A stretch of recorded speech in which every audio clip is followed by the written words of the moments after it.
Hello, can you hear me?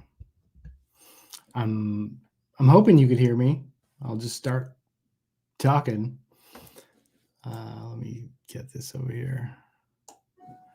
Well, there's actually people here. Thanks for coming. That's really cool, gang. Yeah, tip of the hat to the veterans also. And hey, Jonathan, I got your email. Thank you, man. Super cool. Oh, great. So yeah, my first live stream, well, actually technically the first one was earlier this week, which was just me staring at the screen for about 5 seconds. But first real live stream. And I'm happy to answer any questions you guys have. We could talk about guitars or production or, I don't know, music stuff, mixing, anything. Happy to chat about it. It's a lot easier than typing in to the comments, although I've been really trying to answer all the comments on the videos and stuff like that. So I'll just dive into some of the sort of frequently asked questions that I got this last month. I don't have any like written out or anything. Maybe I should do that. I've got my iced coffee going today. The Soldano pedal. Did anyone happen to see a video of a Soldano pedal out there? There's like a bazillion that happened at once. I kind of knew that was going to happen, but nonetheless, it's like I wanted to try the Soldano pedal, so I was happy to get it. That thing is pretty awesome, man. I know there was some feedback that some videos like didn't display it right or something like that. But I kind of thought it was pretty easy to get a good sound. It was one of the pedals that was one of the easiest pedals to get a good sound out of. I mean, you could just put everything at 5 and it was like, that's a sound. That's quite nice. And you could really, it's very Soldano-ish. There's like too much gain in there. So you got to work from like 3 to 6. That's more than sorry, I just saw, hey, Nick, Wiswell, nice to see you. I'm not sure I can answer that question. There's, you got to back the gain off on that thing. Or it just kind of turns into like a bit of a fuzz pedal. Same thing with the head, the SLO 100. It's got so much gain. It's just massive. But that thing is, it's a really great pedal. And then I think, the mids also, like I saw in the Andertons video, they had the mids really scooped out, which maybe just it's the sound of the room. But you don't have to, like the mids even cranked on that thing sound good. It's a really, really great design. The other thing I wanted to say about that pedal is, I know everyone wanted it to be like, there was a lot of feedback. Like, can I just plug it in and use an IR? I didn't show that in my video, but I thought it kind of sounded stinky that way. Did not like that at all. Didn't like it in through the effects loop. It just got really flat and like lifeless sounding to me, which is what happens when a pedal is not designed to be a preamp. So if you plugged a preamp into the front end of your amp, it's going to sound terrible too. So, it's just, it is what it is for. So anyway, let me flip through a couple of these, the comments real quick and see if any questions have arrived. Man, it's so nice of everyone to show up. Sean Tynan, am I pronouncing that right? I've watched a lot of your videos. You're awesome. Very tone inspiring. Ian, thank you for. I'm new to the affiliate link thing, but I'm, if Sweetwater's going to pay someone, it would be nice if I had it. I pretty much just use all the money to buy new pedals and stuff, and then if there's anything cool, I try and put it on the channel. Brian Reed, yeah. On Bukavac's channel, they had that. Did you guys see that they had?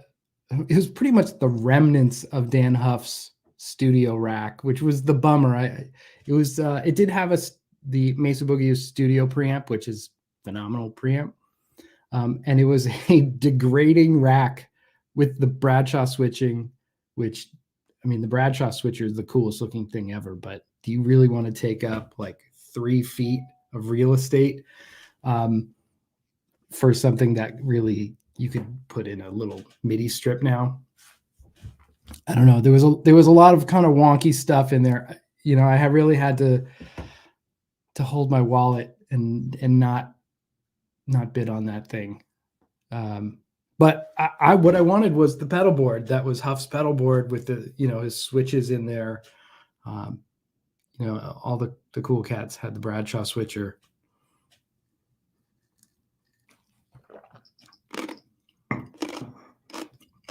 Oh, I got to try not to chew ice. I'm sure that sounds like an earthquake. I bet. Joe Robin, have you had any access to the Two Notes Revolt yet? I think the Two Notes Revolt is their preamp pedal. No, I haven't.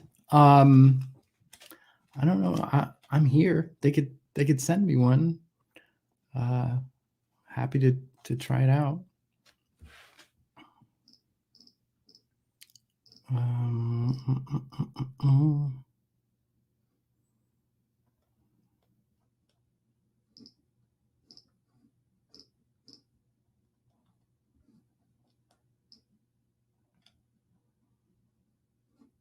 Sean, you played sessions with Huff too? Wow, that's super cool. Man, that is awesome.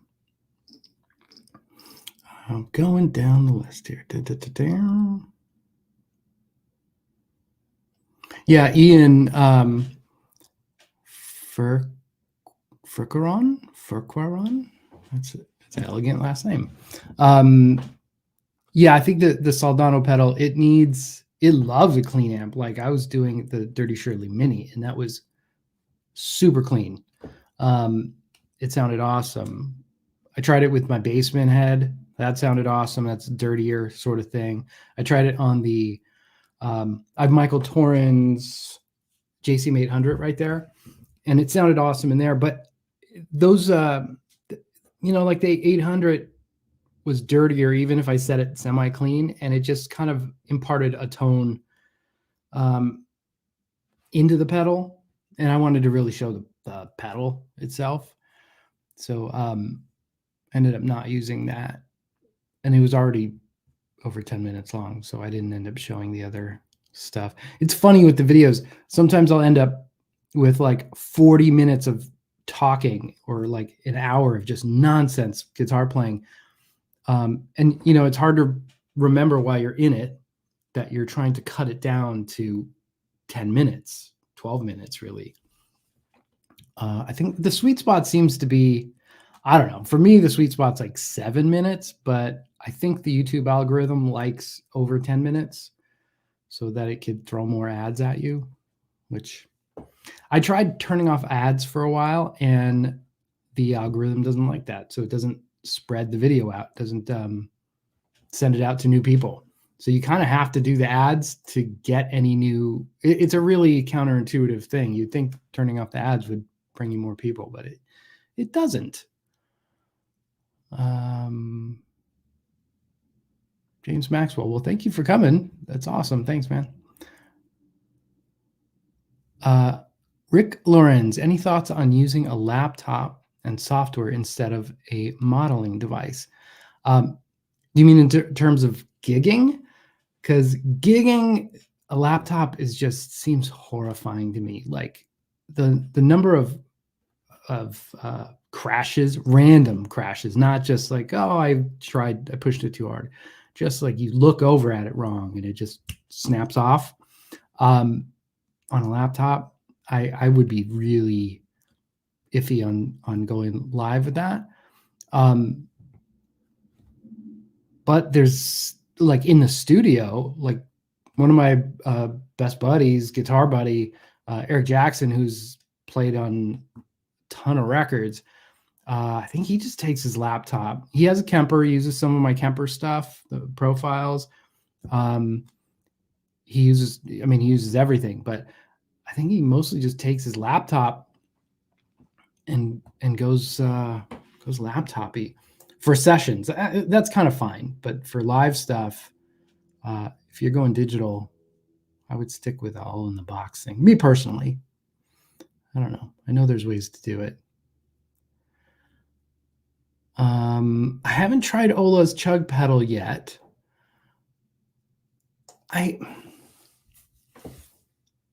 It didn't knock me out when he was trying it, which was weird. Like, I have a hard time getting, like, as much as I love Chugga, it's not something I just naturally dial in. So if the pedal or amp doesn't just give you the Chugga, it's not something I'm great at dialing in, because I always want to dial in this sort of half Van Halen, half Angus Young thing with a bigger, broader mid-range. But like Ola's tried so many things. He showed so many things on his channel that were like amazing. And I'm not sure if that was just, not in the right setting or something, but that didn't knock me out. I'll have to hear it somewhere else. I'm sure it'll start populating around and be able to get my hands on one. I just got this JHS. No, JHS. Look at that. It's a party. Got the Rat Pack. I had, what was the other Rat pedal I had from Jam? I had the Jam. Was it Jam? It was the 1981. I don't know who makes that. It was the 1981 with the cool, like 1980s sort of Stranger Things graphic-y kind of thing. And every time I tried to use it, I didn't really like it. And then every time I plugged it in, go like, I'm going to sell this. Let me just make sure. I'd be blown away thinking like, oh, that's incredible. So, so why'd you get another Rat pedal? I got this because I'm diving back into capturing some tones. I don't know if you guys are up on the IK Multimedia Tonex, which is sort of their software version of a Kemper, for lack of a better word. And it's sort of the next generation. It takes ages to capture one tone. Like if you do it on their advanced algorithm, processes like 3-4 hours for one tone. So it's not the same sort of like just spamming out things. You got to be on, like, sure, this is the one you want to capture. So I am digging into some like Nuno tones again with the ADA MP1, the Rat in front of it. Going to see if it can capture some BBE in there. The Kemper would freak out when you put the BBE in it because of its like phase, time alignment stuff. It just, I got lucky, I think, on one when I did the Kemper stuff. So yeah, I'll see if that works out nicely.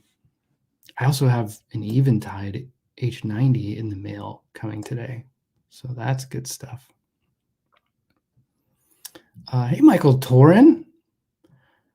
How you doing, man? Michael Torin, I got to give him credit too. I don't know if it showed up, but there was a picture of a bazillion racks that I had as sort of my desktop. That's all Michael Torin's room, and that's like a fraction of it. And I photoshopped it. I copied it over, but unphotoshopped, it's still totally insane. Like insane in the best way. I mean, it's so cool. He's got literally like a Noah's Ark going there of like just the best, all of the rack stuff. And then his head collection is crazy. His bass preamp collection is crazy. It's super nuts. So he's asking about the Red 7 multi-stereo line mixer. And that thing is terrific. I don't don't know if any of you caught that video. So it's basically like the Bradshaw thing, all consolidated down into one rack unit. Someone asked me on Facebook, I can't remember who it was now, but they said like, oh, I have this Bradshaw system, or I had a Rocktron or something. Maybe it was a digital music cord. Anyhow, they already had a switching system. Should I switch over? Not really. I mean, all of the, if it's a good like relay based system and it gets the signal out of the chain when you need it to and it's working, that's great. But it's about like coming into it with nothing, because a lot of people in the past 4 or 5 years have started buying rack gear. And then you want to incorporate it. Like how are you supposed to do this? And then do you want to really buy a 40-year-old line mixer? And then you also buy a Bradshaw switcher and all this stuff. This is where the Red 7 is just awesome, because it's very modern. Everything is really clean. Like I said, one rack space. It does have like channel switching capabilities. It's got built-in mixing. That thing's awesome. And then so I got my rack set up in the corner, and then haven't really used it. Haven't turned it on. I think I did one other time, but that's how it goes. Like when you're trying out gear and stuff. Like I know Michael Torin knows how many preamps do you play in a single week? Pete Sklaroff. Hi, Pete. Any thoughts on creating circular delays using plugins at all, a la the PCM effects? You know what? I'm glad you asked, because that it never occurred to me to actually look to see if they have a circular delay in that bundle. Lexicon makes a PCM bundle that slightly annoying. It's a different plugin for the hall, the room, the plate, the vintage hall. There's like 6 plugins, whereas they should just let you switch inside one plugin. But I never looked to see if there was one. That circular delay patch is pretty great. That comes on the Lexicon PCM 70. It was really made famous by Steve Luthier. He'll have the circular delay and then also a pan delay, also on the PCM 70. So the pan delay is kind of like is panning, swirling back and forth, and it's a pretty wet, busy thing. And the circular delay is doing not just like a ping pong, but there's another one in the middle. So it's like, and when you get everything going, it sort of creates a reverby sort of effect in a way. Or at least what's nice about it is you don't have to really tempo match it. So you can just throw it on and you're like, I'm solo man. And you can just go for it. But in software, what I end up using a lot is a plugin called Replica from Native Instruments. It's their delay plugin. It is the closest in timbre to like a PCM 70. And then they have a wide setting, which does that sort of TC 2290 thing where it takes the sound and goes and moves your echoes to here. And then it also sounds like the PCM 70. You could set it to like old, basically, which I guess emulates sort of like the lower end converters or 12-bit converters or something like that. I'd say most of the time in a video, if there's a delay, it's the Waves H delay, that Replica. Sometimes I'll use the TC 2290 delay plugin. Sometimes I'll go out to hardware. That's if I'm feeling quite ambitious and I have the time to do it. The Boss DD500 pedal, you could set up the circular delays in there. Leon Todd had posted a video about that, showing these settings. And I did it, and it was kind of like,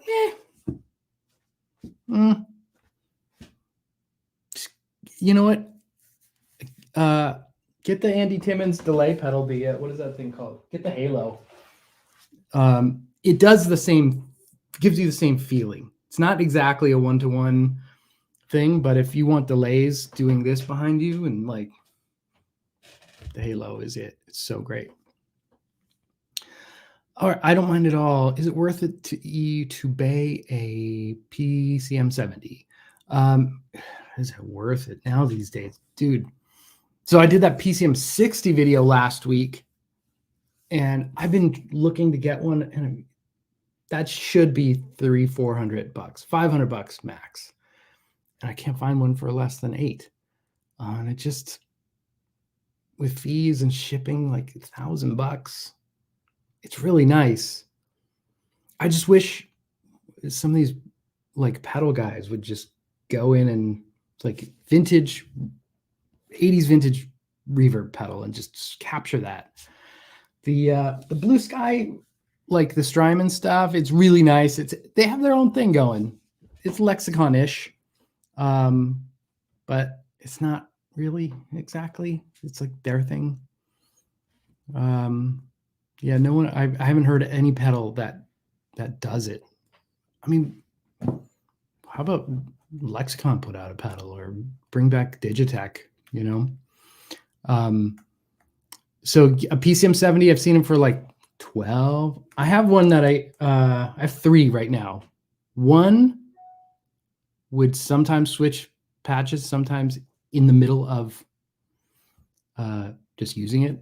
You're on circular delays, and then all of a sudden you're on a chorus. It's just happened. So I'm probably going to get rid of that one. I might get rid of the other one, but I don't think so. But it's like $1,200 is the going price. I guess it's good. I don't know. Like I said, I got that Eventide. Still working on my pronunciation of that.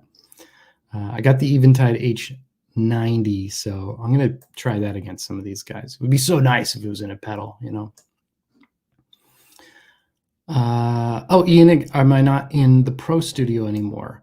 I still have my Pro Studio. This is kind of technically Pro Studio too. Now this used to be my kids' playroom, and they just live in their rooms now. So I took it over, and it's so much more nice. Like I come downstairs groggy in the morning, and I coffee it, and then I just start working. It's really nice. After dinner, my wife's reading, kids are doing their thing, and I could come and work.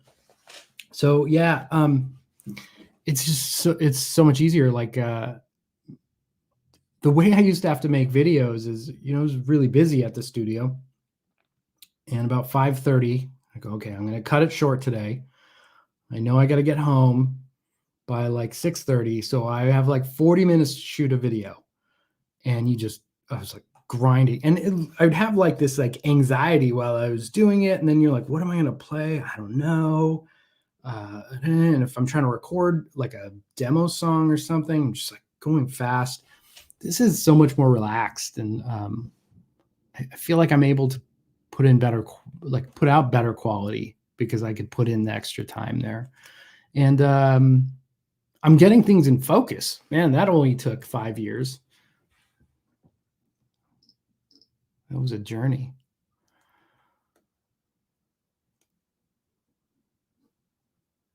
The 92 Project, my Big Hairy Guitars t-shirt, is one of my faves. Thanks, man. I like that too. That makes me happy. Rob Cubillos. Is Cubillos or Cubillos? I'm going to go with Cubillos. Do you normally put the Eventide H3000 after a guitar preamp to get line level? And how do you deal with the XLR jacks? Yes, but I use the multi-stereo line mixer now. So the preamp goes into the line mixer. So you have a clean channel of gain of your guitar tone, and then you get this parallel offshoot that goes to the effects. And the XLR jacks, I'm not really precious about like that kind of thing. So I just use a XLR to 1/4 inch off of Amazon sort of deal. And I'm going to show you this because I said I'm not precious about cables, but this has been such a joy. I got the cable that has the auto mute, and it's so great. It's so great. I got it from Signum. Again, I think I'm pronouncing that right. Mark Kazansky introduced me to them, and it's a great sounding cable. And this is all I use now for my main lead. But once it goes behind the rack, I figure like you're distorting it, you're running it through tons of effects. Like just use whatever cables you can get. You know, you don't have to go like monster cables or Mogamis or whatever. No one's gonna know. It's a guitar. Christopher Neiman, first time finding your live stream, first time doing it. So thanks for being here. Super cool.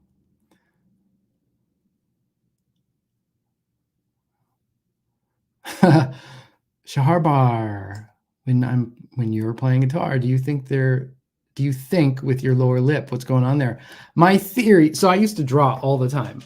And my dad used to make fun of me because he should jet out my lip and for hours. So then I'm sure just like this loosened up to where it's gone out further and further. This is what I equated to. Guitars are really hard. So the more relaxed I am, you'll see the less I do weird stuff with my face. But if I'm like, oh God, this is hard, it does that. Oh, Dakota Rolf. What's the story on playing the Huff model in the Soldano video? Made me happy to see. Yes. Rich Rankin let me borrow that. Rich Rankin runs Tyler Guitars, USA, Los Angeles.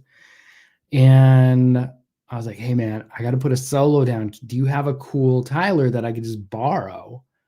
And he goes, I do. You have like 2 days to use it. So I ran over there, grabbed it, and I didn't know what it was going to be. I just thought it would be a cool schmear or something. And he opens it up. He's like, oh, this is great. I get to take home the Tyler. That's super cool. And yeah, that guitar is really good. Really good. Tylers are like another thing. If you took out all the I mean, you can't just separate it. Like the electronics are part of it. Like it's a great neck, great feeling profile. They're like spec tolerances. They really like check the weight and make sure all that stuff's good. So you're getting a great guitar. But like James Tyler was like the originator of all that like switching and the boosts and all that kind of stuff.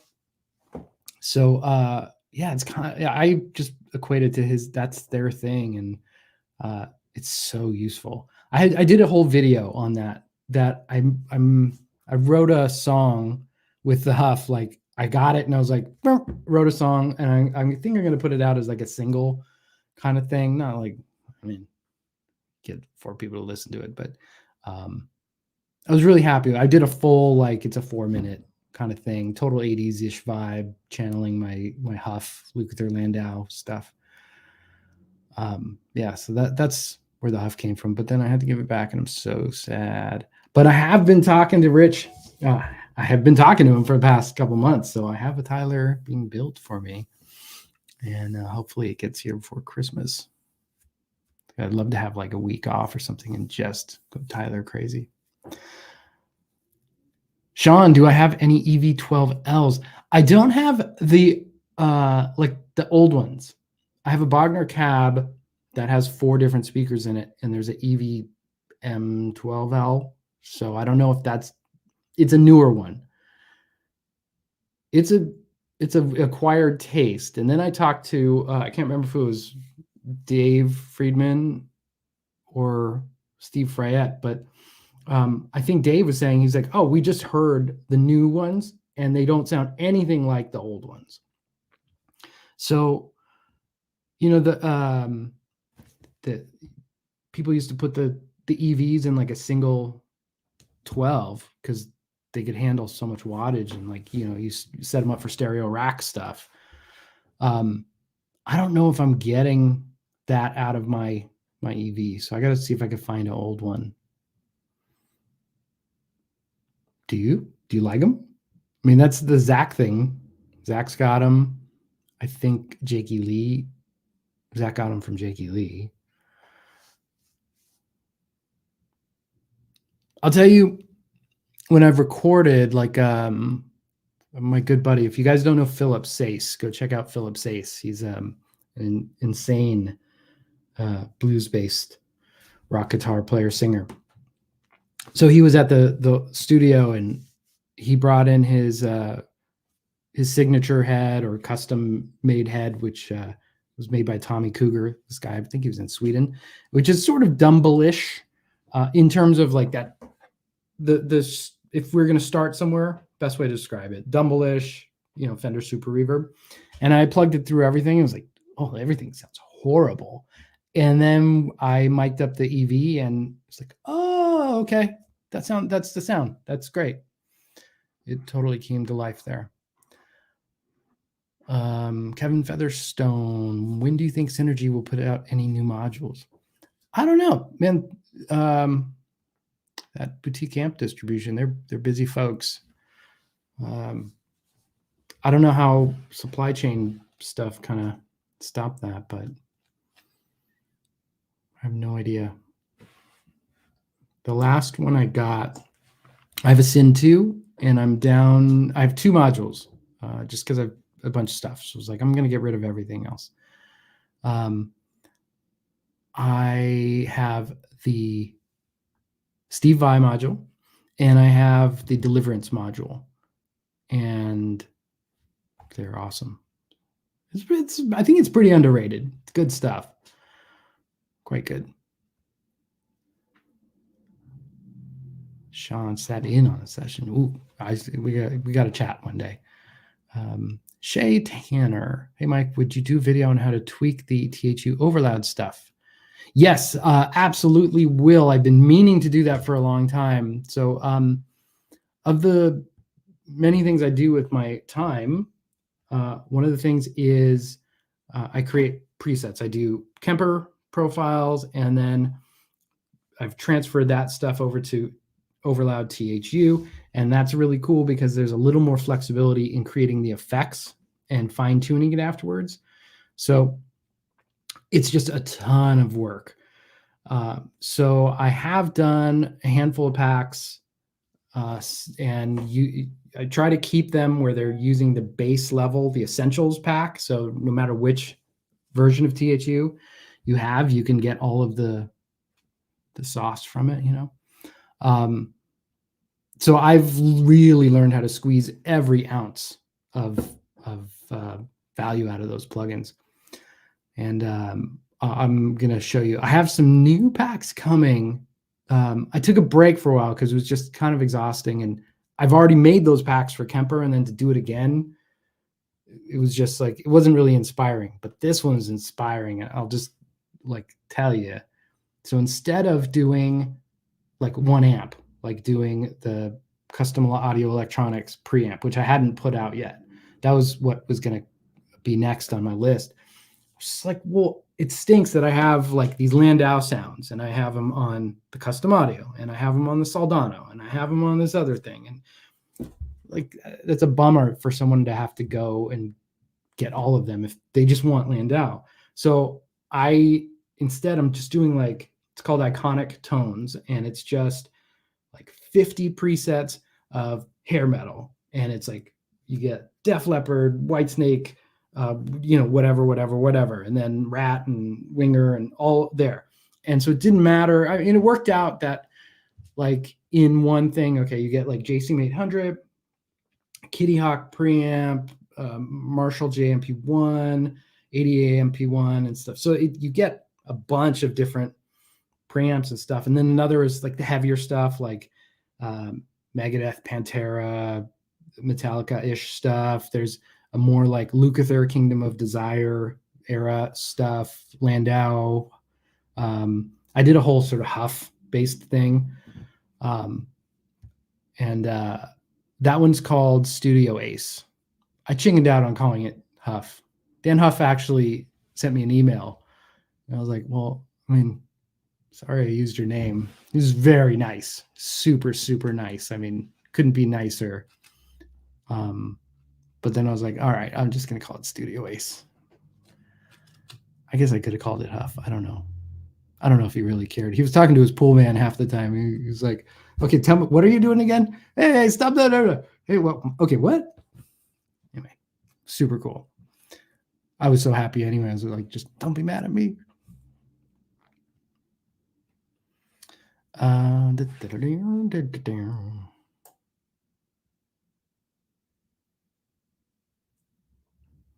Zach Lee, do I have a guitar tech or someone in Los Angeles for guitar repair setup? Yeah, I use Avi Shabbat, but I don't know who's makes my Shabbat guitar.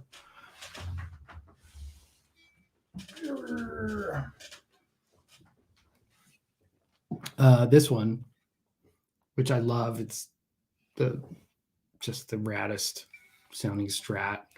Sometimes on videos when people pull out a Strat, I'm like, oh, don't do that. It sounds so thin and stuff. But this doesn't to me. So I hope you guys don't feel that way. Because I feel like this sounds like what I want a Strat to sound like. This is going to fall. Oh, there we go. Yeah, so I don't know how much Avi is actually doing repairs anymore, but he was my number one guy, you know. I'm blanking on some of the other guys I've used. If you send me an email, I could send you a couple.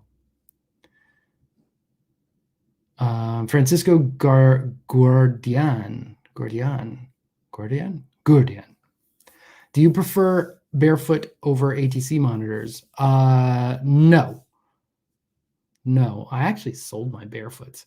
I had them for 12, 15 years or something. So I know them very well. And my partner got a new set of MM26s, which are the next level of what I had before at the studio. And the 26s are too big for where I have here. Just their depth, it would have pushed me back deeper into the room, and I didn't want to do that. So I'm using the ATC SCM25s, and I've always loved their sound, and I couldn't be happier. So no matter where I went now, I would just ATC SCM25s or the Barefoot MM26s are rocking. I just tried the IK Multimedia Precision 5s. They have 5, 6, and 7 or 8. I don't know. Which are way down in the range of, these are $9,000. The Barefoots are 12. Those IKs are more like 2, and they're awesome. They sound really good. Super good. Like the bottom end of those is just like, oh, it's like really clear and punchy and fun. Sean Oakes, do you plan on continuing to profile amps? Your Kemper profiles and overloud IRs are fantastic. Thank you very much, Sean. Oh, my family just got home. You might hear my dogs barking. Yes, I do. It's funny. Like, I could profile, but then I also have to make a demo of it, and I have to organize them, and I have to get them on the website. And so if I was just profiling and throwing them out, I could get stuff out fast, but the demos and all this stuff just take forever. And like I said, I have 4 volumes coming of this Overloud Iconic Tones pack, which it starts, I think, in December. So that's what's coming next. And those work on any like AU or VST, and also on iOS, which is kind of neato. Jahar Bar, Shabbat guitars kosher. I have to assume they are, which, I mean, can't hurt, right? Gonzalo, hey, man. Such a good guitar player, man. I love watching your videos. With that Eventide, I can't get away from that. With that Eventide H90, you don't need to think about rack gear anymore. I know. And if I could maybe just have it right in front of me on the desk. I don't know. It's so cool. I watched your video this week. It was very nice. Oh, you 812. Wonder how it would sound into a JJ Junior clean channel. The Eventide or the Soldano pedal. Both would sound great, without doubt. Andrew Piercy, any future videos coming from the studio? The last one I did was the Steve Stevens video, and I did that because Dave really wanted me to use a live cab mic'd up, because Steve Stevens used an IR, and sometimes when you run a clean channel into a load, it's not that clean. I don't know if it's just because people run the master volume too hot, but it just comes across kind of dirty. And he wanted to make sure that it came across that the clean channel is clean. It's gorgeous, clean, very Steve Stevens clean channel. So I did that. I wrote the song here, and then I was going to reamp it. And then I don't like reamping. So I ended up having to re-record almost everything at the studio. And it sounded good, but I don't know if it sounded better than using IRs. I've worked really hard to get my IRs sounding good. It's like really hard. I'm going to put a pack of IRs on my website for sale, like by the end of the year. I've got it fine. I didn't want to put 20. I want to put like 5 that like these are killer. So yeah, I'm just kind of like coming it down, bringing it down, getting close. Guido Day. Speaking of preamps, do you have a favorite for clean into the effects return of an amp? For clean into the effects return. Yeah, the Synergy T/DLX, the like Tweed or Deluxe. I never figured out if it was supposed to be both or just a Tweed Deluxe. That sounded great. Really, really, really great.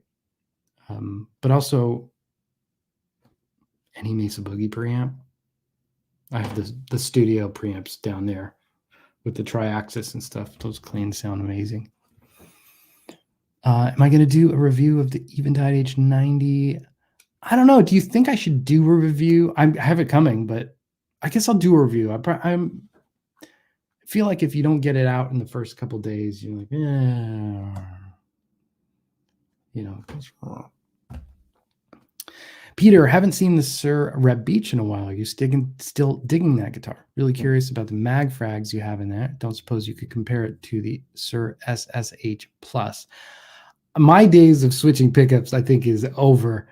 I have switched so many pickups in this last like year and a half. It is not fun. Especially once you find a pickup you like swapping it out, and then you go, well, I just don't like it as much. Put it back in where I just wasted 5 hours of my life. Not 5 hours, an hour and a half or something. I love this guitar. This is what he's talking about. Yeah, I mean, Beach, it's great.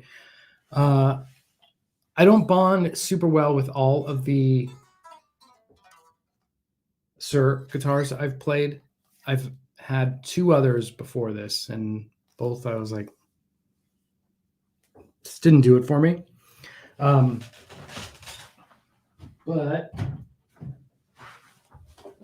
that one's great, and it sounds like Reb Beach. Hammer-ons and stuff are really easy to do on it. Really, it's killer.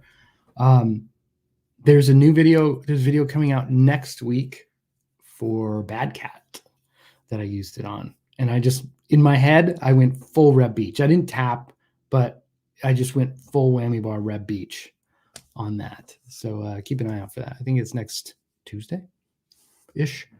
Next week, Bad Cat. Rick, for live playing, yeah, I would go with the modeler. Jonathan, yeah. Cardboard cutout of Huff's pedalboard. I've thought about that. Cardboard works. Zachary, how to access your work online. Okay, so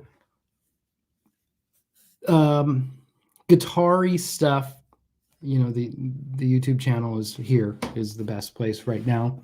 I'm going to try and put up some more stuff. Like I said, maybe I'd love to get an album together by next year, through next year. My scoring stuff is most of the time under, my company is called Ninja Tracks. So if you go to Ninja Tracks or type in YouTube, Ninja, Ninja Tracks, Tracks, you'll hear a bazillion things.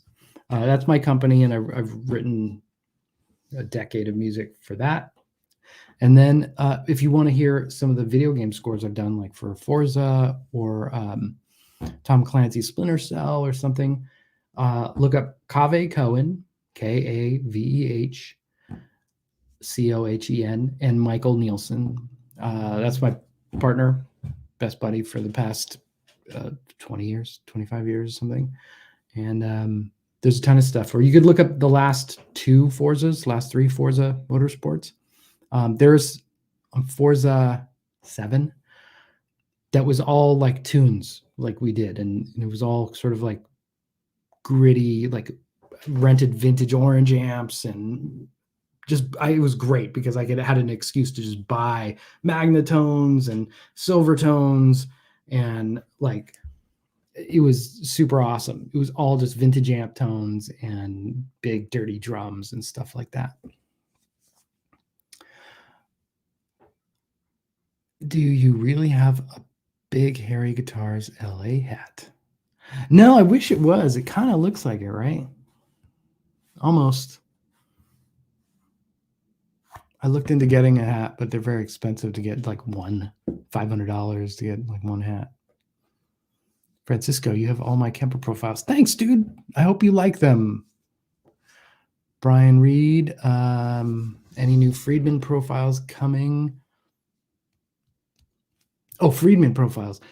I doubt it. It's kind of, I don't know. Dave isn't super into it. I think he does it because I've asked for years, but he's not super into it. And then do I do guitar tone consulting? Not really. I just haven't had my schedule's so crazy. It's hard to schedule. Mr. Robert Baker. Hey, man. I'm not brave enough to actually pull a guitar out and plug it in like you do. Maybe one day. Let's see. Going down. Any good John Sykes stories I could share? Yeah, I wish he'd release new music too. So good. John Sykes, yeah, they're both dumb, but when I first met him, you're a young person, you gotta learn. I think I was maybe just turned 30 or something like that, but it's still, you figure out how to work with. I've worked with famous people before, but this John was, it doesn't matter how famous the other person was. John Sykes, like high up, and it was at band rehearsal, and I was just like, oh my god! And the first thing I said was like, oh man, I didn't recognize you because I didn't. I was like, is that John Sykes? It looks kind of like him, but all I'd seen him is with long flowing hair, like 20 years before, no shirt on, and he was, it was like 25 years later, and he wasn't that guy anymore. And I don't think he took that super well. He's like, well, I didn't recognize you either, mate. And I was like, oh, sorry. That was a stupid thing for me to say. Sorry. The other thing was we were at his studio, and he kept pulling out these like 2-inch tapes. And he's like, this is the one that he did a whole, I think, album worth of stuff. With oh man, I'm blanking on his name, the singer for Badlands. Such a great singer. Anyway, Sykes and him, that would have been amazing. But we needed to pull off the loop for oh man, what is it called? Jelly Roll. That was it. For Jelly Roll, there's like a so we had to get the loop off the tape, and he just was like so like nonchalant about it, like, oh, we take the tape out, and then he's like, what are we gonna do with all this tape after this like extra tape? I can't remember why. And he's like, oh, I have an idea. And he went and got this coffee, like a Folgers kind of coffee thing, and we're like, we'll wrap it around there. And for some reason we had to get the edge off, so that like the side off, and he just like took the can and was like, urgh. He's got the strongest hands I've ever seen. I mean, he's like the Incredible Hulk. He also is a big man. He's like imposing, like total rock star. When you stand next to him, you feel short and not like a rock star.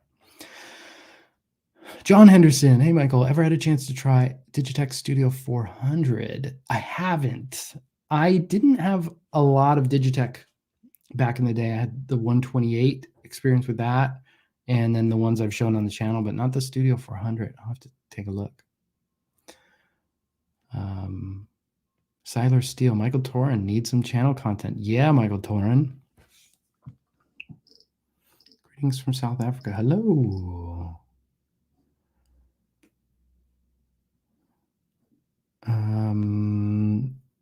The Morin preamp. Yeah, the Morin preamp is actually one in the first Iconic Tones. I don't know if anyone will know what that is, but you know, there was this album, band XYZ. They did an album. The first album had their hit called Inside Out, I think. Inside Out. And then the second album had no hits, but it had amazing tone, and that was the Morin preamp. So that's on there, and that's what that preamp does. It's just like you plug it in, you're like, that's that sound. I ended up, so I got that Morin preamp, and at the same time I had the Jakey Lee head, that limited edition, which now I keep seeing like for $6,000 and stuff.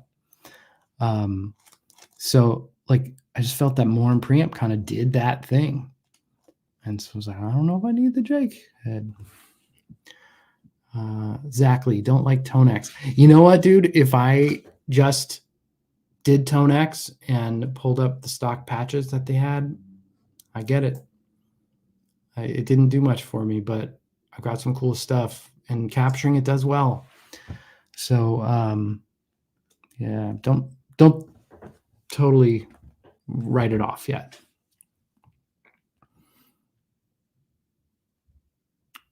Reading Jason Constantine. Yeah, I did mention about the studio if you want to check back on that.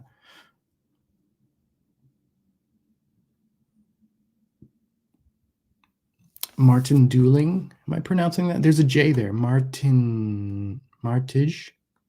I don't know how you would pronounce that. I'm going to go with Martin and hope that's right. Martin Dooling. Love the profiles and the content here. Thank you. Any plans on more production mixing videos? Yeah, I don't know if I need to make a new channel. Again, the algorithm is like, it just punishes you for anything that's not the same thing you always do or have had any success for. So I would like to, because that's such a big part of who I am, what I do.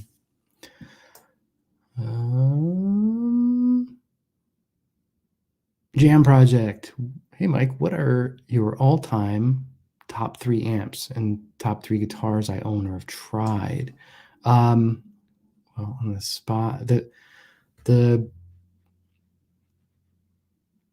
Dirty Shirley Mini Little Sister, big, because it's just that fat. It's like take a Fender and just make it real fat,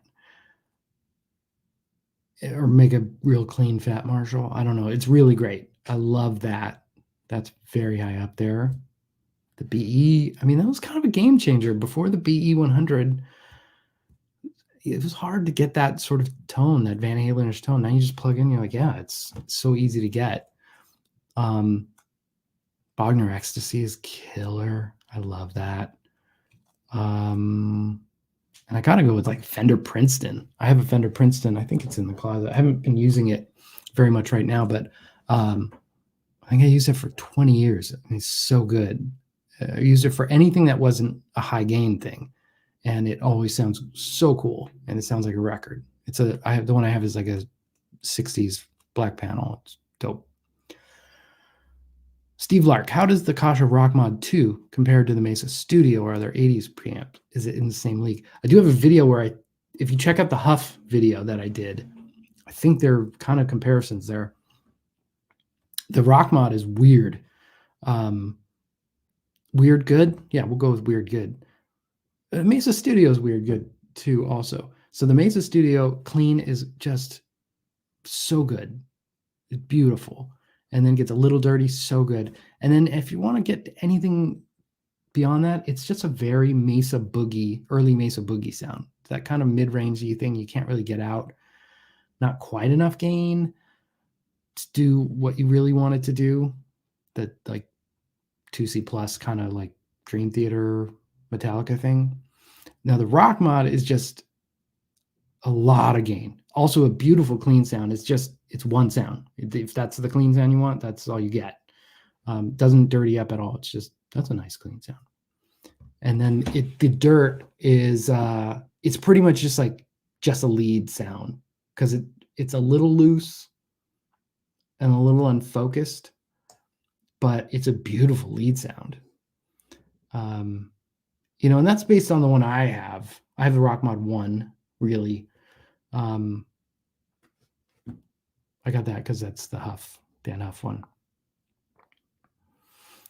Chris Dice Art. UA Volt, good enough for home recording with my aux or save up for the Neve M88? Just want to record you for practice.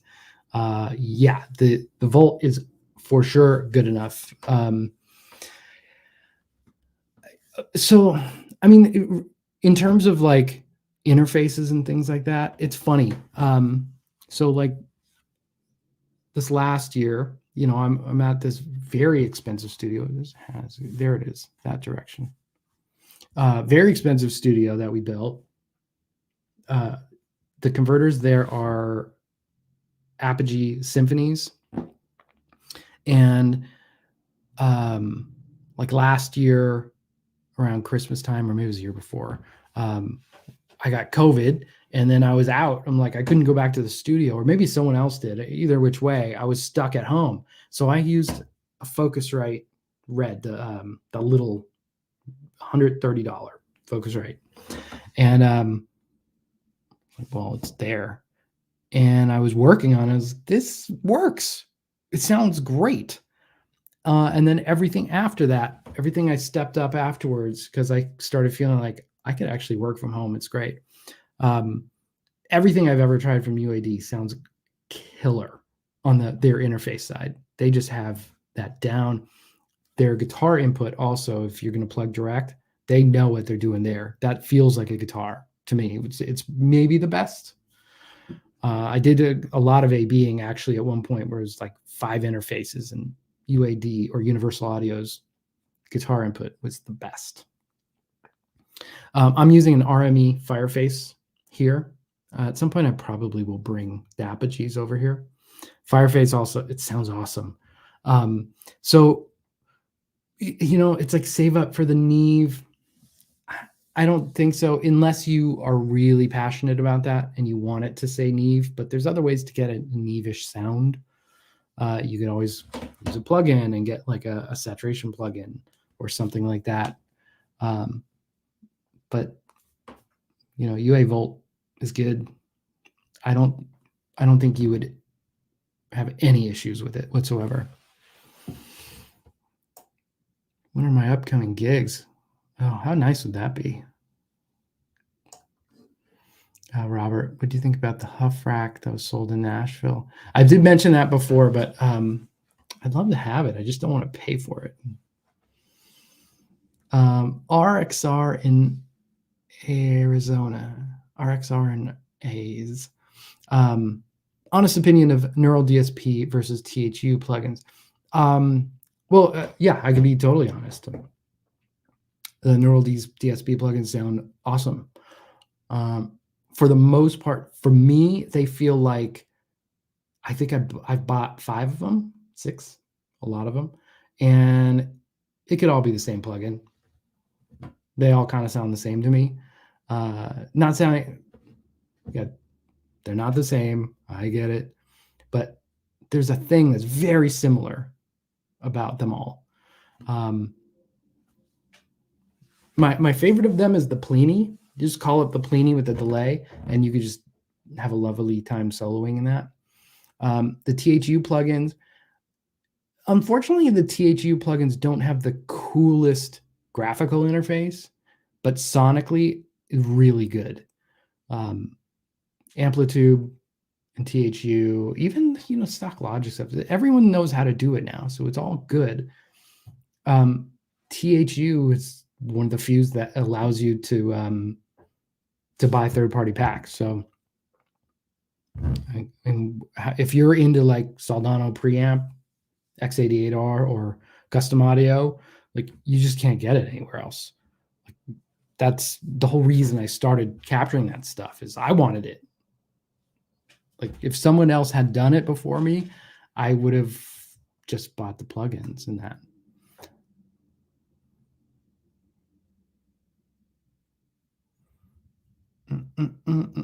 How large is my mix room? Pretty small. Bigger is certainly better in terms of the size of the rooms. I've had big rooms. I've had small rooms. I mean, at this point, I could mix on headphones. I could mix on little speakers and stuff.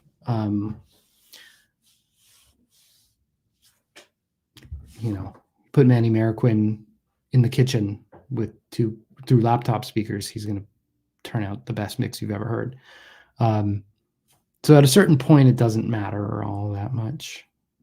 I mean, it matters, but like, I'm still working on this room, but I know what's wrong with it, so it's fine.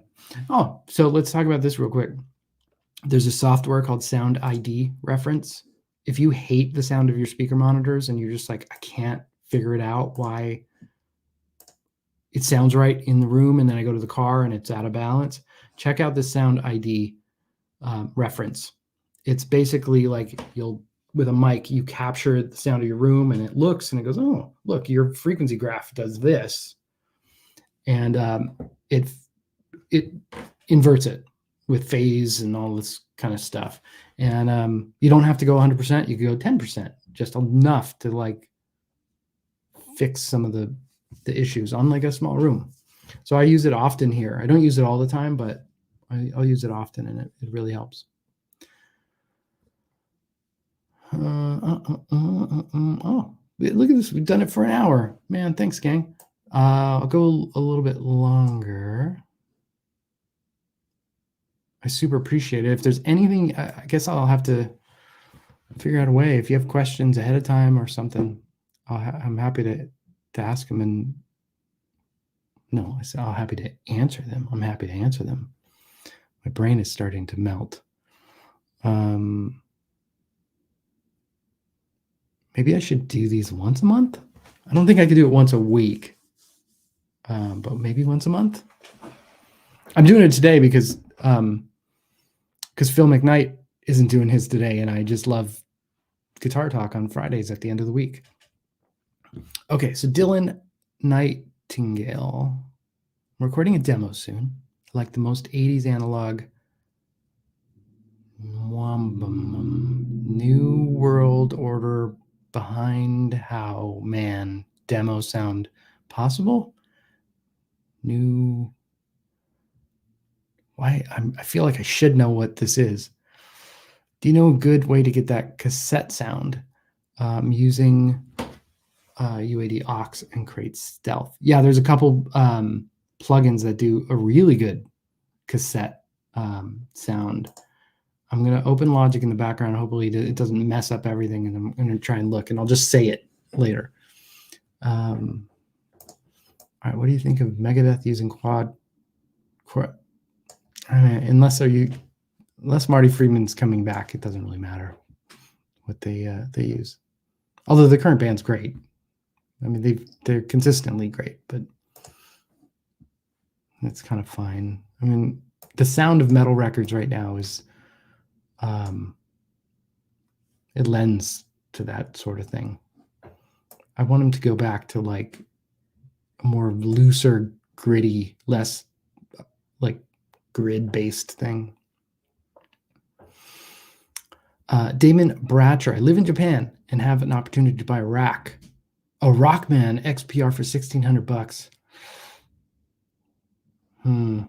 They're great. I mean, if you like that 80s Rockman sound, it's the best version of it. $1,600. That's a good deal based on today's market, which is more like 2,500 to 5,000. Some stupid prices, you know. Crazy. Am I working in spatial audio? Not really. I'm not a fan. I keep trying it and I haven't heard anything where I've been impressed with. Maybe one day I could get if there's like a video game score that needs it, I'll dive in, but I just don't really care right now. Frankenstein. What would I recommend? The Friedman Little Sister or the Dirty Shirley Mini? Well, the Dirty Shirley Mini is discontinued. So the Friedman Little Sister. Otherwise, they're essentially the same. Just the tight switch. Tight switch is the only difference, and it's great. It's a very welcome addition. But if you're just going to run pedals and stuff like stock, you get to use Dirty Shirley. I don't know if the prices have gone down. $1,200 seems to be about the price for Friedman 20-watt heads. Ooh. Yeah, Bradshaw makes an all-in-one unit now too. I just don't know how easily accessible they are to get. Mainly because he's probably busy and he just doesn't go online and chat. And when he does, he's just not as out there as Red 7. But I'm sure it's great. I mean, he's the godfather, so he would know. Kyle Courage. I love Valhalla Delay and Vintage Verb. Yeah, man, those are great. Absolutely great. And Sean, the 2290. Yep, super cool. I should do a whole video just on the dope guitar effect plugins. Where did I study audio engineering? I did not. I worked real hard. I read every magazine I could find, asked people a lot of questions, and a lot of people let me ask some questions, and I just kept my eyes open and ears open. And I worked a lot. Like I didn't, like if someone wanted something engineered, sure, I'll go do it. And I just dove into the deep end and learned a lot on the job. And luckily I was surrounded by some really talented people. And yeah. What new production Celestion do you think sounds like a 60s greenback? I can't say, but I don't know. I kind of have tunnel vision because I love the 20-watt UK greenback. So I hear the others and I go, yeah, that's cool. It doesn't sound like the 20-watt to me. That's my favorite. Yeah, Halo delay is killer. Going down. What do I think of the IntelliFX delays? Hey, John. They're good. The IntelliFX is the best deal for the money. Really, it's like everything in there sounds good. Not everything in there sounds great. Everything in there sounds good. And it's not going to mess up your tone and stuff. The choruses maybe sound great. The delays are good. Reverb's good. Multi-effects is good. It's if you could get one for under $500, IntelliFX, IntelliVerb, killer. Oh, Strymon gig? I'm not really sure. Did I misunderstand you from back then?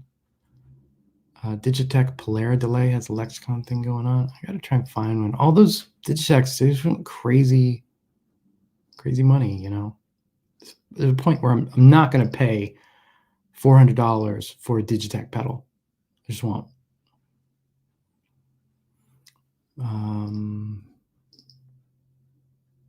a reverb and delay to sit on top of my Runt 20 in the effects loop.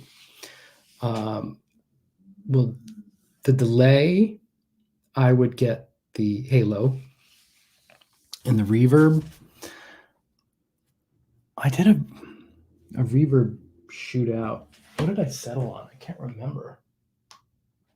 I think I didn't settle on anything. I currently have the Strymon Blue Sky, which is cool. But yeah, man, if you could get a Lexicon PCM 60 and sit it on top of there, that would be nice. Thank you. I'm quickly reading everything everyone said, so I appreciate it. Thank you. I'm just trying to, I feel my brain starting to melt, so I'm just going to grab the last few.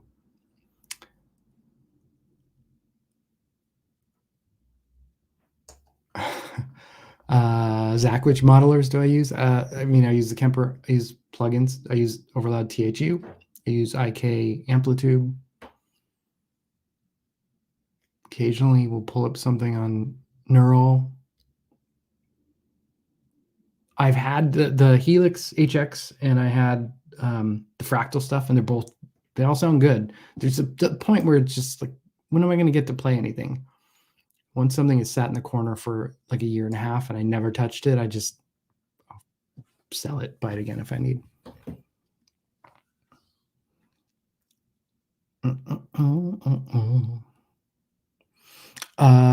Coalface Chris. Hey, man.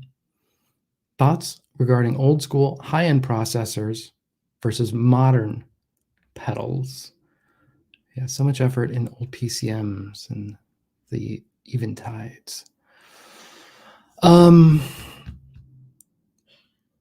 Yeah, I it's like a friend. I can't put it this way. A friend of mine recommended. He's like, go get BritBox. That's like the streaming service for old British TV. It's like, watch this show. You're gonna love it. It's unbelievable. And I put it on. I was like, this does nothing for me. But he grew up with that, and so I'm sure it was great when he was 9. And as he watches it, it's too late. He's hypnotized into that thing. It's locked in. So I don't know how much of this stuff with the effects, like I hear a PCM 70 and or H3000 and 480L, whatever. And I go like, yes, that's the sound. That's why it's better. Because, I heard it on Michael Jackson records and Amy Grant and Madonna, and, it was just driven down into my head like that Tears for Fears reverb. I don't know. I mean, technically the new stuff's really good. So I don't know. I think that's what happens when you get old. You're just like, I want my old stuff. Maybe. What's my thoughts on a little sister with the SLO and other pedal, and how close can you get to a PT20 V2 sound when going high gain sounds? A PT20, the Pink Taco 20 V2 is wicked. It's nasty. But they're very different. Like that little sister is fat, round, and a little compressed sounding in a soft mid-range, which is why everything sounds so just big and fat and nice through it. The PT20 is harder sounding. I don't know. I had 2 in my room, and I bought the little sister, and then I sold my Dirty Shirley Mini.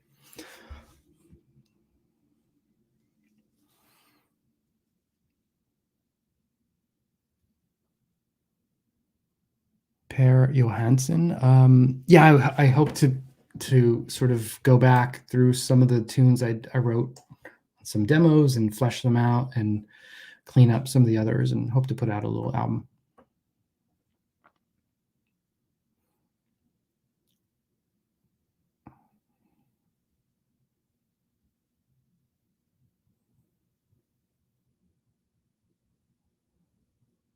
Dylan Nightingale, I found all my monster cables in a dumpster. That's a good find.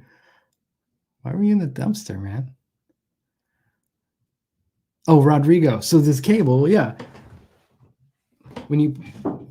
So all the time if I'm in the studio, I'll record and then just go yoink and pull this out and just toss it over there. And then what you have is like because you have this live lead.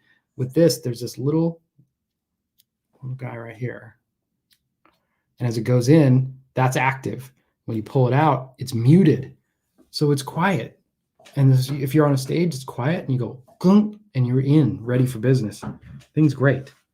It's so good.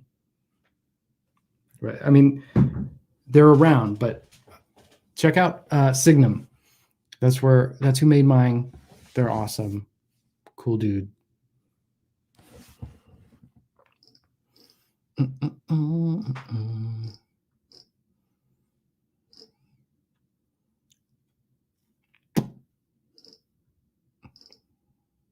Bad Mac bass and bass. Bass and bass. Oh, Mac bass and bass. How'd you learn to mix? That's a long question. I'll talk about that, I think, the next time, because that's pretty long. Chad, I'm wanting to put together a rack, MP1, Boss SE70, SPX90. What do you think? Yep. That's killer. You might want an EQ also, because the ADA MP1 is funny. Like when you go switch, let's say you're switching the mid-range, it'll go from 0 and then to like plus and minus. So because it's like active, it doesn't go +1, it goes +3 and then like +7. So there's a lot of in between that is missing. So having a graphic EQ or something like that could really help you out there. Axis of Evil, do you find the Silvertech is a bit thin sounding pedal? Did you compensate for that in the mix? Nope. I think the MGAT, is that the right thing? They really have hard names to remember. Is it thin sounding? No, I don't. But I think I know what you mean now that I'm thinking about it. But that's also some of those like Marshall sounds, like it's a fine line. Cranked, like someone could say Van Halen 1 is thin. Like maybe Eric Clapton thought that the first time he heard it. It's like, what is that? I don't know, putting words in Eric Clapton's mouth.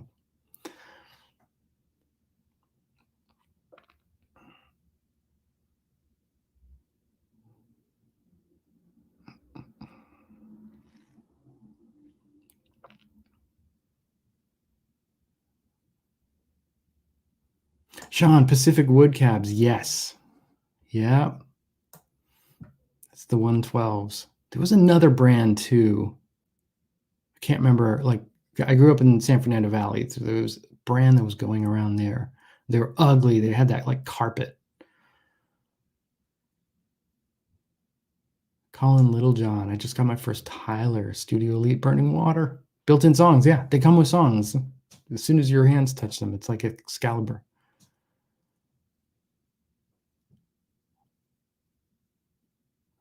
Lefty Mike, didn't Boutique Amp Distribution's amp designer go to Bad Cat? Yes. Yeah. Pete, he's over there now, and he's really smart guy.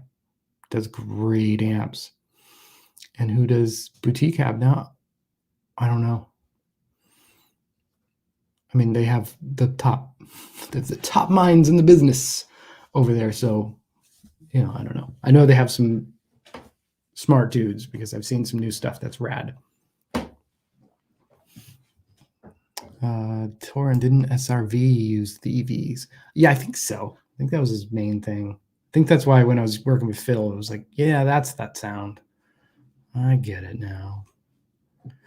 Tim Barry, does the Deliverance module squeal?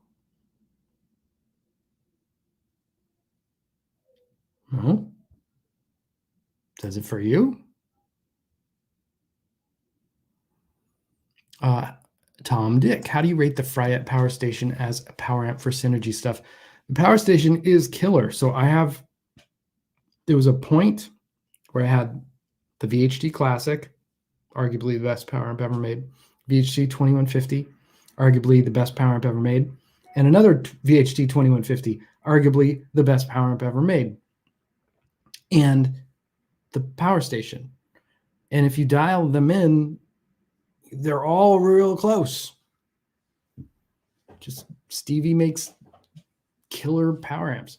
I'll tell you, on at least that day, the presence on the power station was at like 9 or 10 o'clock. And that got closer to where when the presents were at like 1 o'clock on like the 20 and 50 and stuff like that. Yeah, I use the power station power amp a lot. It sounds great.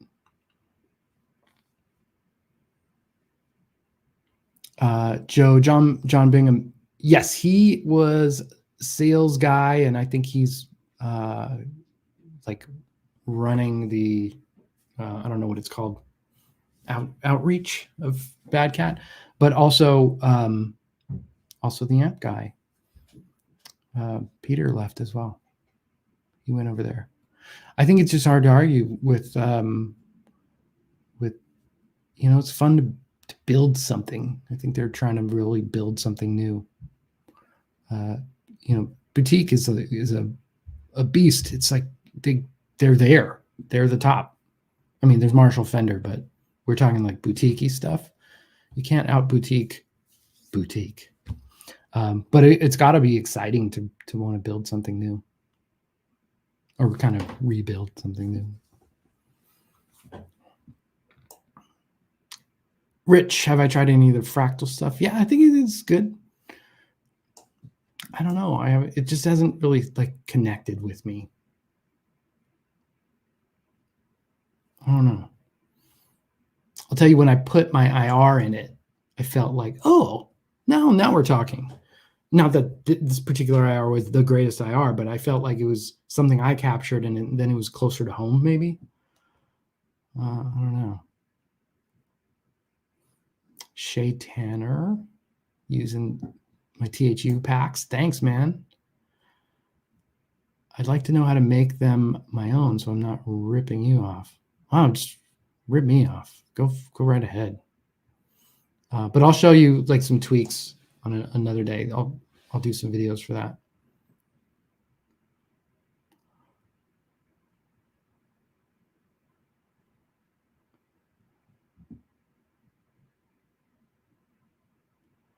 Quentin James, can you say hello to my little birds?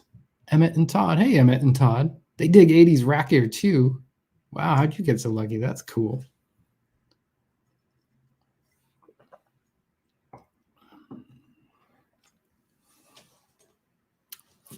Rich Rankin. Hey, man. I don't know if you were here earlier. We were just talking about the Huff you let me borrow and how awesome it was. Thank you, man. Not how awesome it was, how awesome it is. Someone got that, I think. It was going out to a store.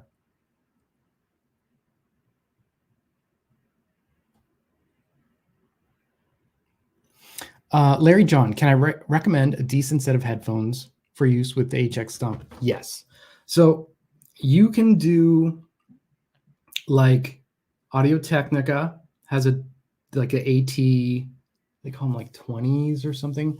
They're $150, $100 range. They sound balanced. They sound good. You can get the Sony MD 2506. So bad with numbers. I'm probably just spouting out numbers, but it's the ones that go on your ear like flat, hyped, and sound good. When I'm making sounds before I had the studio at home, I was doing a lot of it in headphones. And then so sometimes I'd finish and then take it to the big studio and go like, it's out of balance. And guitar is funny. It's just like shaped white noise, just like, right? So you're like, more of this and more of that. And now all of a sudden you sound like Dimebag Darrell. So it's really like this weird dance, and the frequencies have to be balanced. For the money, my absolute favorites are the Steven Slate headphones.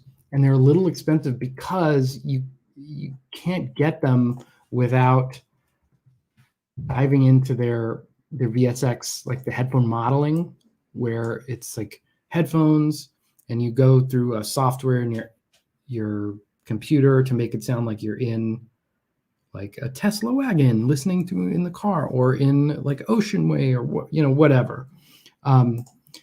So they're like $500. Portion of it you're paying for the software, but the headphones themselves are pretty good, and they sound really good. I don't actually use the software. I've tried it a bunch, and it's fun, but the headphones, they're good.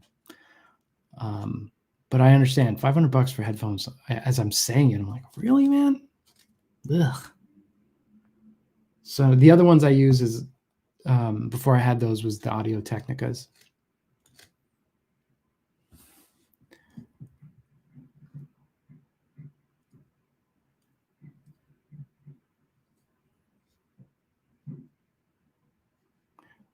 Josh Lamas, are the old custom audio heads the closest head that can get me to old Landau, Luke, and Huff? I want a 3-channel high gain amp with a studio level clean. I don't know, because I had one. I had the classic. Depends. I mean, they all went through eras. Like Huff to me is not custom audio sound. I mean, Landau has gone there. Luke was there for a while, but like a 3-channel, like, I don't know, maybe like the Pete Thorne signature PT15. It's 3 channels. It's John Suhr. John Suhr is custom audio amps, and the PT15 sounds great. It's not going to necessarily give you that like Kingdom of Desire sort of thing, but you can get the Suhr Riot pedal, and that gets you real close. Real close.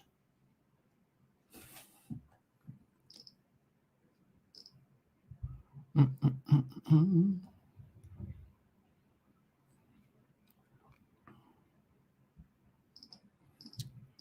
I almost caught up?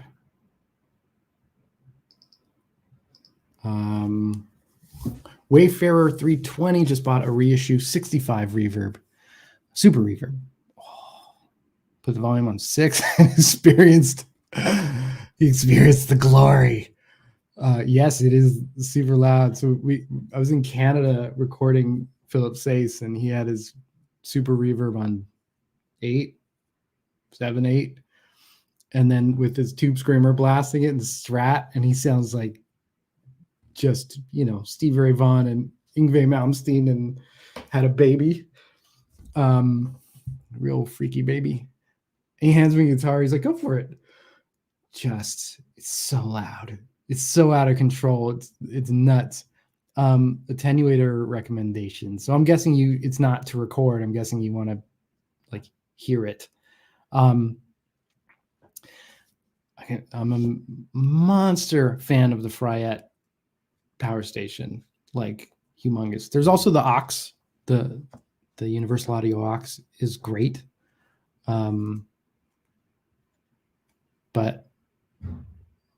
if I was to just say, hey, do this, I feel like when you're getting the power station, you're getting everything you're paying for with the aux. If you're not going to record and use all the built-in stuff, then maybe it's overkill. But you won't go wrong with either of those.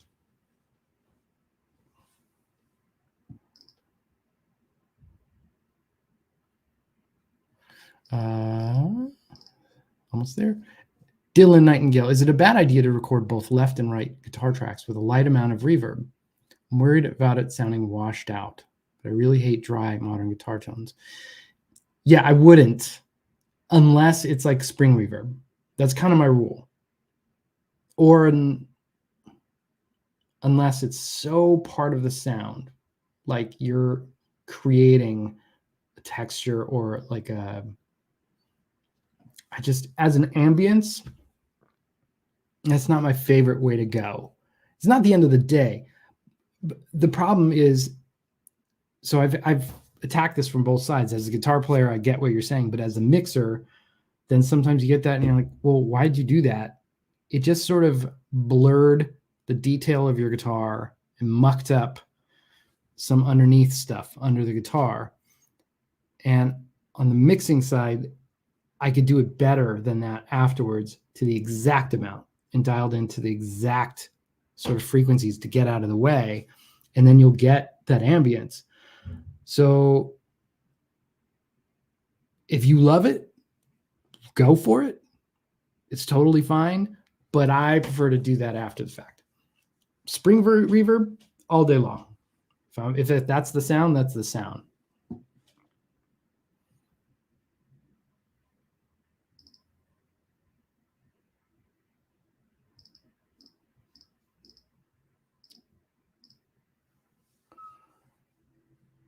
Hyperbole kit. I don't know what that is. Mick Gordon Doom drama. I gotta look that up. Jim McDougall. I have been using the same set of Dirty Fingers pickups since 1983. Sweet. Are those hotter than a JB? That's what Sykes has had in his, I believe that's what Sykes had in his main Les Paul. I don't think he has for a while. But all that awesome stuff, I think, was Dirty Fingers.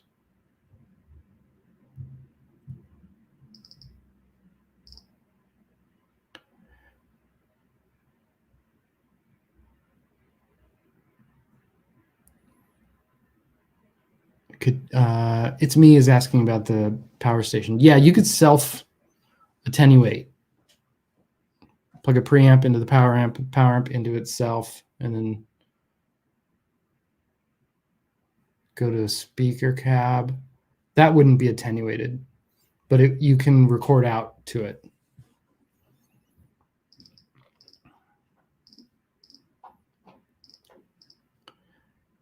Hi. Are you still on? Yep. Do you have a Zoom link for Henry? I'll look. Hang on a second, everybody. Bum, bum, bum, bum, bum, bum. I don't. It's maybe the same Zoom link as before. He doesn't have one. Sorry, gang. I think I'm gonna cut it short because I gotta go find a Zoom link. I'll look through and see if I could pick up some of these for next time. So thank you guys for watching. That was very cool of you. I thought there would be 1.5 people here, but I appreciate everyone showing up. And I'll try and do this again in December. Thank you all. Now I don't even know how to turn it off. There we go.